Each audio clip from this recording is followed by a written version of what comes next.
Look, I certainly didn't mean for any of this to happen. Since the water fountain incident, which I hardly need to go into again here, things weren't easy for me. I'd locked myself away. I wasn't going out. It would be fair to say I was living in fear. I just wanted to feel safe. My daughter and her husband came by. They couldn't get in. I'd nailed the door shut and wedged a dining room table against it, so they had to come in through the window. Well, I was in a fortunate position because Charlie had left me some money when he passed away. I was lucky. And, my daughter said, well, why not get some kind of security going, some kind of security system, something like that. You've got the money, and she was worried about me, I knew that. We had a look together, and I saw all of these smart systems and things like this, which I'm not a very technological person. Well, we slept on it for a bit, and wasn't quite sure what to do. That's when I found Don. I was familiar with a few of the nightclubs he'd been on the door at from my younger days. He was a security professional.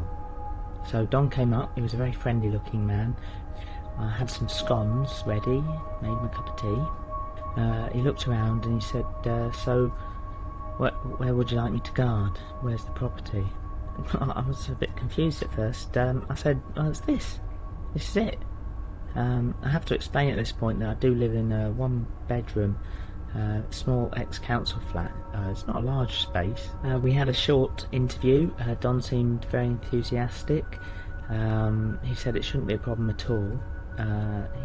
He's used to much bigger spaces than this. So we did a perimeter check initially, made a list of all potentially compromised entry and exit spaces, of which there were none. Don outlined his costs. Initially, he quoted me an 8-hour shift, but I had to make it clear to him, Don, I need someone here 24 hours a day. It was a little expensive, but I haven't spent a penny since he died, and that's what money's for. So Don set up all his equipment. I had to remove most of my pictures from the wall to accommodate all the wiring and stuff like that. Small sacrifices. I let him have the corner of the living room. He set up this big bank of keyboards and monitors and things. It was all very high tech. And, he was off to work. Most days were spent with me watching Don, watching the security feeds. Every day he presented me with a threat assessment. It was mostly blank, a couple of dogs here and there, but statistics are great. And at the end of the week, Don said, can we have a chat? And I said, yeah, of course we can. We sat down, I made him another scone, and he said, no one seems to be out to hurt you. I said, well, Don, no one seemed to be out to want to hurt me before the water fountain incident either. So a couple of months went by, then Don came to me and he said, can we have a chat? He said, I need a break, or shifts or something. I haven't seen my wife and kids in a month, and you don't appear to be in any danger. I said, of course, Don. And we found an assistant for Don so that they could work in shifts together. Her name was Jenny. She was a very nice girl. That was working very nicely for a time, the shifts, and then Jenny found she needed a bit of time off, and so she hired an assistant for herself, Tom. So there were 3 people looking after my security now, which was very reassuring. One interesting side effect was my home insurance premium went right down, but I still wasn't feeling safe enough. So I asked them to install some more cameras. Well, we had to make some adjustments, took down a few shelves to accommodate the cameras, bashed through a few walls, nothing too bad. And that was when Don said we're going to have to hire a couple more people to look at all these new video feeds. So that's when Jason and Chris came in. Oh, I forget, there was also Summer. She was in a camouflage van in the car park outside. You know, she had a different perspective on things from there. So the months went by, there were a few changes. They turned the bedroom into an extra office, so I was sleeping on the landing, which was absolutely fine, anything for security. Don moved his family in. They were in the kitchen. We had to build a sort of ramp up and over their bed to allow microwave access. We had to build a little shelving unit so we could get to the sink. That was fine. But of course that didn't last that long because Don had been having an affair with Jenny, which was always on the cards. A couple of months into that, Don and Jenny said they needed a little more privacy, which I totally understood, you know, it was a new thing. So we turned the bathroom into their bedroom, and anyone who needed to use the bathroom had to go to the leisure centre, which was right next door, not a problem. We hired some extra hands to fill in while people went to the leisure centre toilets. Well, at this point, we had 10 cameras covering the front, 6 around the back, a truck in the car park, another truck at the entrance to the car park. We were doing well. One afternoon in October, Tom came up to me. He said, "We've identified a threat." He took me to the monitoring room, where he showed me this big dark shape moving on the camera. He said, "It's a threat." And then Don rushed in, and he said, No, it's not a threat, that's my son, he's come back from university." Well, it was a good thing Don said that when he did, because Summer outside in the truck had a sniper gun trained on him, and Jenny was holding razor wire on the other side of the door. Anyway, that was okay. Well, it was Christmas now, a time of heightened security. We did have a great party. We hired a local Frank Sinatra impersonator who was really good. He had to sing from the toilet because there wasn't any room in the living room.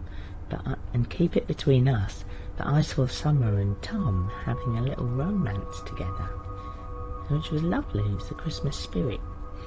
Well, at this point there were about 150 cameras constantly monitoring all activity inside and outside, and they've got some zoom cameras which could see miles away. That was amazing. Don came to me and he said, "Look, even with all these people, we can't watch all this camera footage. We can't get through it." But Chris had an idea. He said, "Let's crowdsource it." Well, I didn't know about this, but he said we can get people all over the world to watch this footage all day long.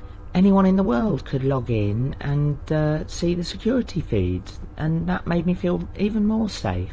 So completely out of the blue, I was contacted by a woman called Linda, and she was from California, and she said she had a better solution than anything I was doing right now, and she'd like to discuss it. So we had a long chat. She installed a server farm in the wall space, and an AI which could monitor all the footage all day long without anyone having to touch it. A little bit after that, Linda contacted me and she said, "You know, you don't need these guys anymore. They're just sitting around twiddling their thumbs. The AI can handle everything." The AI displays a 90% accuracy at spotting threats, where the team collectively only manages around 65%. "It's a no-brainer," she said. Don, Jenny, Tom, Jason, Chris and Summer in the truck. To be honest, it was hard letting go of them, but that's the price of progress, and I was safe. Well, despite the constant whirring of the servers and the fleet of drones outside the window, it was lonely without the team. It was early March when it happened. The alarm went off, the rooms lit up. Threat detected. And as soon as I'd read that on the screen, it had changed to threat eliminated. So I had to call Don. I said, "Don, I'm very sorry, but my automated drone defense system identified a threat and eliminated that threat, and that threat was your son." Well, Don's son was back from university again, and Don hadn't told him that he wasn't working here anymore. Don said, "I'm coming for you, and I'm gonna get you." I didn't want any of this to happen. So I called Linda via the telepresence robot she'd had installed. Well, Linda just said, you read the end-user license agreement, you agreed to it, my automated defence system is not legally responsible for anything that happened. I never heard from Linda again. Did my automated drone defence system kill Don's son? Yes. Do I want to think about it anymore? No. I was alone and unsafe. And now there was a threat. All I knew was Don was on his way and he was feeling very angry, justifiably, and I had to do something.